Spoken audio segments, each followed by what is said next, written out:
Halo semuanya, halo baking lovers. Saya seringkali dapat pertanyaan, terutama di resep brownie saya, apakah brown sugar itu sama dengan palm sugar? Jadi kalau di Indonesia itu, pertanyaan ini sangat wajar dilontarkan karena ketika kita di toko bahan makanan, kita seringkali dibingungkan oleh produk-produk brown sugar atau yang dilabeli brown sugar. Di depan saya ini ada 5 gula yang saya beli untuk menjawab pertanyaan tersebut. Jadi dari 5 gula ini saya mau pisah dulu menjadi 2 bagian berdasarkan bahan pembuatnya. Yang di sebelah kanan saya ini adalah gula yang berasal dari tebu, ya. Batang tebu itu setelah diperas dan diambil airnya, kemudian airnya itu diproses, diuapkan airnya sehingga mengental, ya, airnya berkurang. Kemudian dia akan menghasilkan yang namanya dark brown sugar seperti ini. Ya, dan dark brown sugar. Kenapa namanya dark brown sugar atau warnanya gelap? Karena dia adalah gula yang udah ada gula putihnya juga sebenarnya, tapi dia masih banyak mengandung molasses. Molasses ini adalah produk sampingan proses pemurnian gula. Jadi molasses ini sifatnya dia agak asam dan dia banyak mengandung vitamin dan mineral. Setelah kita dapat dark brown sugar ini, kita proses lagi, kita akan menghasilkan light brown sugar. Jadi kalau kita di resep itu mengacu brown sugar, biasanya kita mengacu ke yang light brown sugar ini, ya, warnanya agak muda. Ini light brown sugar. Oke, kemudian ini dua brown sugar ini dia masih banyak mengandung air, ya, karena molasses itu dia sangat lembab. Oh, ya. Ini kalau mau lihat teksturnya, ya, ini dia agak lembab.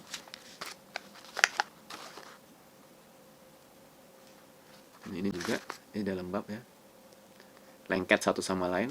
Ini.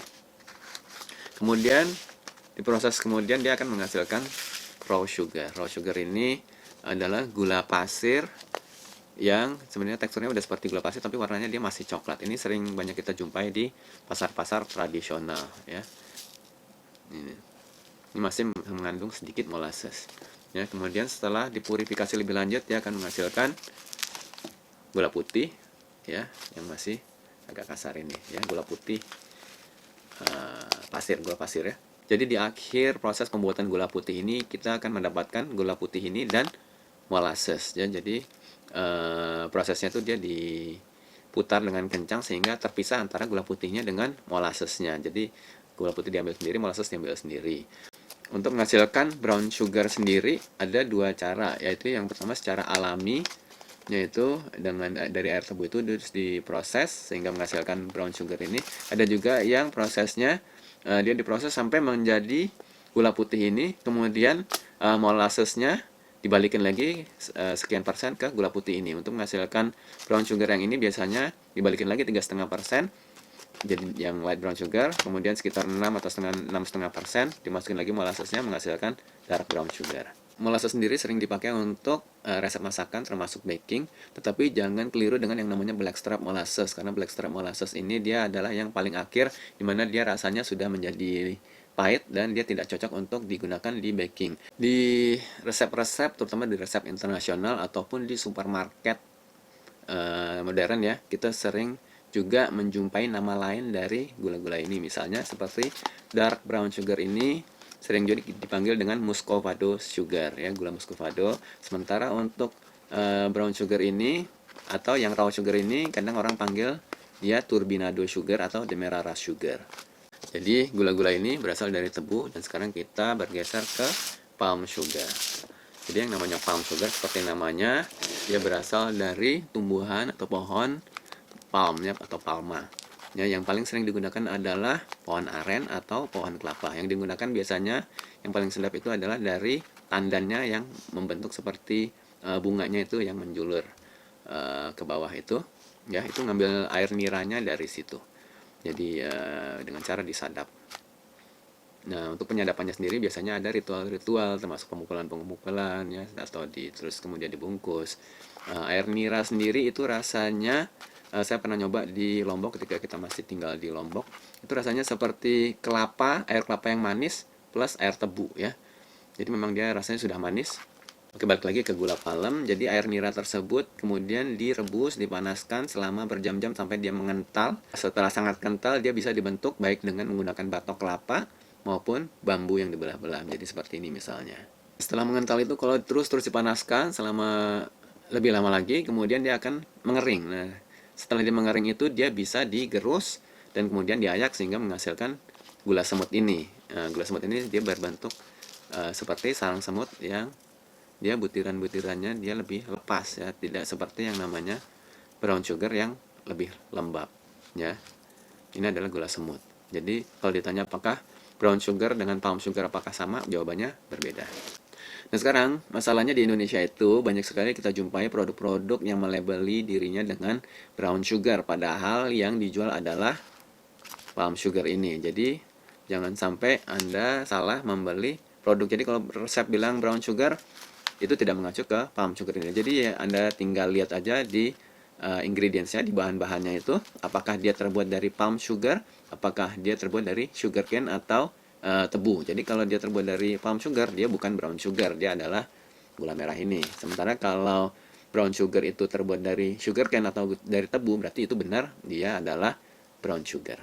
Jadi sekali lagi kalau kita mengacu kepada brown sugar yang seperti di resep-resep barat, itu adalah brown sugar yang ini yang dia lembab ya, dia sticky, lengket satu sama lain dan dia lembab. Ini adalah brown sugar yang banyak dipakai di brownies dan cookies. Ini adalah brown sugar. Sementara kalau yang ini memang warnanya juga kecoklatan, tapi ini bukan brown sugar, ini adalah raw sugar ya. Nah, sementara yang satunya lagi palm sugar ini dia memiliki tekstur yang kering ya. Jadi bisa kita lihat brown sugar ini dia lembab dan lengket, sementara kalau gula semut atau palm sugar ini dia kering ya, dan dia lebih berpencar ya, tidak lengket satu sama lain. Bagaimana dengan rasa? Dua-duanya baik maupun brown sugar maupun palm sugar ini sama-sama memiliki rasa seperti karamel dan ada rasa-rasa toffee-nya juga. Tetapi yang membedakan adalah palm sugar ini dia rasanya lebih soft ya, agak kurang manis dibanding brown sugar, dan rasa karamelnya ini yang di palm sugar ini agak smoky sedikit ya. Itu adalah perbedaan rasa. Kemudian dari segi kesehatan ini juga yang banyak dibahas. Jadi palm sugar ini memiliki GI atau glycemic index yang lebih rendah daripada gula yang berasal dari sugar cane atau tebu ya. Jadi nanti itu ada hubungannya dengan insulin, diabetes yang tidak dibahas di sini karena nanti akan terlalu melebar pembahasannya. Jadi memang palm sugar ini juga sering dijadikan pengganti gula tebu untuk misalnya kalau kita minum kopi, atau juga ini sekarang yang sangat populer palm sugar ini banyak dipakai untuk gula kopi-kopi kekinian ya. Ini adalah gula, salah satunya gula aren ya, itu banyak sekali dipakai di kopi kekinian dan rasanya memang beda sekali kalau kita menggunakan gula dari tebu, walaupun termasuk yang gula coklat yang raw sugar ini pun hasilnya akan berbeda kalau kita menggunakan gula aren atau palm sugar. Kemudian saya juga mau bahas tentang higroskopi dari gula-gula ini. Jadi higroskopi atau hygroskopi itu adalah kemampuan suatu zat untuk menyerap molekul air dari lingkungannya. Jadi menyerap kelembapan juga dari lingkungan, dari udara. Semakin gula dipurifikasi, seperti misalnya gula putih ini, dia lebih sedikit menyerap air atau kelembapan dari udara. Seperti halnya gula putih ini, dia higroskopinya rendah, jadi dia sedikit sekali menyerap kelembapan dari udara. Sementara brown sugar ini dia memiliki higroskopi yang lebih tinggi daripada gula putih, sehingga dia menyerap kelembapan dari udara dan dia teksturnya juga tetap lembab ya. Nah, ini nanti akan sangat berpengaruh ke hasil bakingan kita ya. Itu terutama bisa kelihatan di cookies maupun brownies. Di sini saya ada percobaan untuk mengetes kemampuan higroskopi dari gula-gula yang saya tampilkan tadi. Di sini ada dark brown sugar, gula putih, kemudian raw sugar, dan juga ada gula palem. Secara teori, dark brown sugar ini dia memiliki higroskopi yang paling tinggi, yang kemudian yang paling rendah adalah gula putih ya. Jadi di sini saya meletakkan sepotong roti ya ke dalam box ini dan juga masing-masing gulanya. Jadi secara teori nantinya gula ini yang memiliki higroskopi yang tinggi akan menyerap kelembapan yang ada di dalam roti, sehingga nanti apakah rotinya menjadi mengering ataukah rotinya tetap lembab ya. Sekarang kita mau tes dulu dari suara dari roti ini kalau dia kita osek pakai pisau ya. Jadi kalau misalnya dia kering, dia akan menghasilkan suara yang lebih nyaring, sementara kalau dia masih lembab dia akan suaranya lebih mendem ya. Ini adalah dark brown sugar. Jadi kering ya, artinya sangat kaku. Kemudian ini light brown sugar.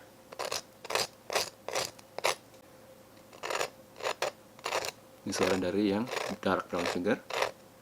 Ini yang gula putih.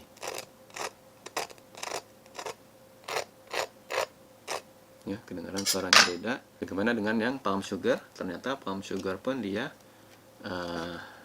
juga hygroscopic dan namanya suaranya juga nyaring ya. Jadi dia juga hygroscopic, malah lebih nyaring daripada si dark brown sugar ya. Jadi dia sangat hygroscopic si palm sugar ini ya. Ini kita ini adalah palm sugar. Jadi saking keringnya rotinya pecah ya. Ini palm sugar ya, saking keringnya dia kalau dipotek dia pecah, saking keringnya. Sementara kalau dark brown sugar yang memiliki hygroscopic cukup tinggi, dia tidak sampai snapping, cuman dia patah aja. Sementara kalau yang gula putih ditekuk dia malah lentur, dia nggak sampai snap ya, ditekuk dia nggak patah ya. Jadi yang paling hygroscopic adalah si palm sugar ini. Nah, nanti gimana efeknya ke makanan kita atau bakingan kita? Jadi bagaimana efek dari hygroscopic ini ke makanan kita atau bakingan kita? Mari kita bahas dulu tentang gimana hygroscopic dari si gula putih. Jadi gula putih ini karena dia hygroscopic-nya rendah dan dia juga kering, maka ketika kita masukkan dia ke dalam adonan ya, kemudian kita panggang, dia tidak menyerap kelembapan dari luar. Makanya dia akan menghasilkan cookies yang lebih kering ya, dia lebih kering, lebih crispy ya. Sementara kalau kita pakai brown sugar atau apalagi dark brown sugar, karena dia hygroscopic-nya lebih tinggi, maka dia akan menyerap udara dari luar sehingga dan dia juga sudah lembab ya, by default dia juga sudah lembab. Jadi cookies yang kita hasilkan dia akan lebih lembab. Nah, di brownies juga dia akan menjadi lebih fudgy, sehingga dia akan menghasilkan cookies yang lebih soft, kemudian dia juga lebih lembab dan lebih chewy ya. Ini kalau kita pakai brown sugar atau dark brown sugar. Jadi bagaimana dengan palm sugar? Jadi kalau palm sugar ini kita gunakan untuk membuat cookies, jadi secara teori dia akan menghasilkan cookies yang lebih lembab, lebih soft dan lebih chewy ya daripada yang lainnya. Tapi dari percobaan ini jangan sampai ketuker ya.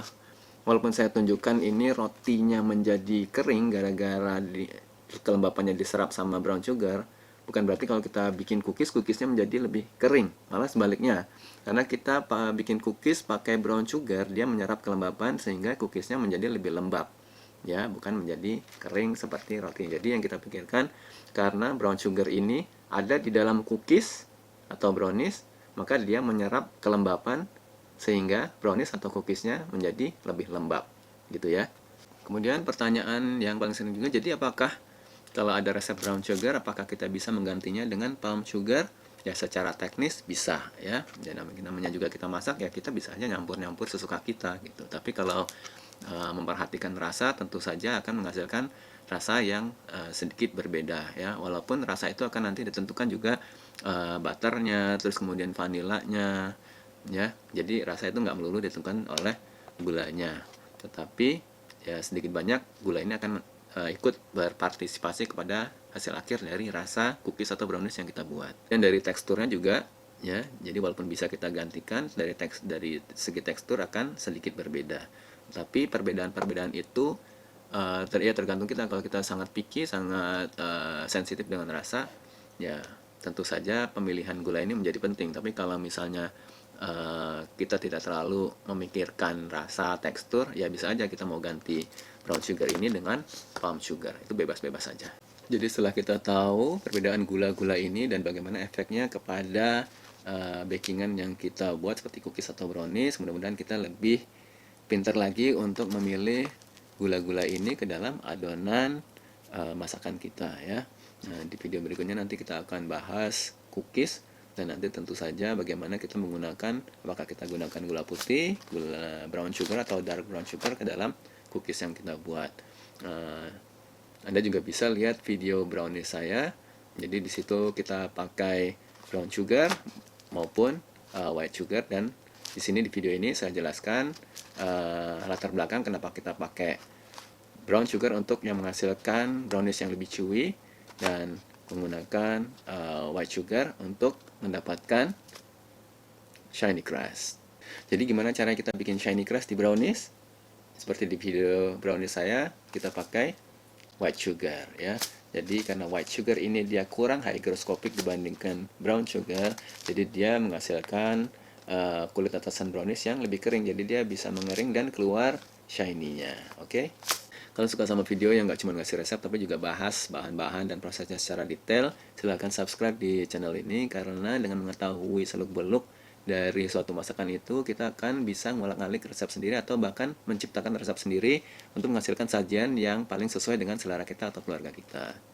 Sampai jumpa di video berikutnya. Salam.